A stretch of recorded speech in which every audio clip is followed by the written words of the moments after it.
राधे राधे, प्रणाम। हम पूनम अपने यूट्यूब चैनल पूनम सरिता संगीत में आप सबके तहे दिल से स्वागत करते हैं। आज बहुत सुंदर गारी गीत लेके आई, हंसी मजाक के। आप सब सुने कैसे लाग कमेंट में ज़रूर बताओ जय ही। सुन के आप सब ज़रूर इंजॉय करी और खूब सारा प्यार और आशीर्वाद बनाए रखी। वीडियो ज़्यादा से ज़्यादा शेयर कर जई। अगर चैनल पर नया जुड़ा है तो सब्सक्राइब जरूर कर जई हूँ। ककड़ी में बतिया हजार लागे, ककड़ी में बतिया हजार लागे, ककड़ी में बतिया हजार लागे, ककड़ी तोड़न चली समधी के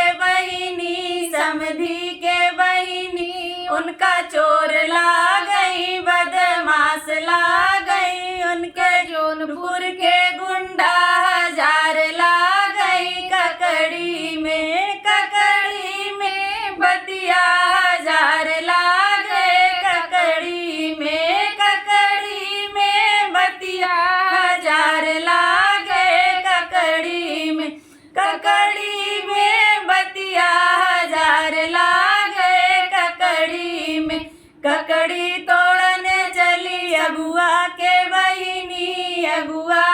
बहिनी, उनका चोर ला गई, बदमाश ला गई, उनके सुजानगंज के गुंडा हजार ला गई, ककड़ी में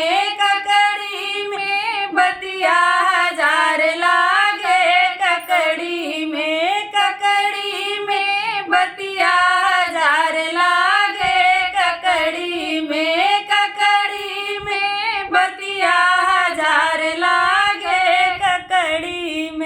ककड़ी तोड़न चली दुल्हा के बहिनी, उनका चोर ला गई, बदमाश ला गई, उनका हरिपुर के गुंडा हजार ला गई, ककड़ी में बतिया हजार ला गए, ककड़ी में बतिया हजार ला गए, ककड़ी में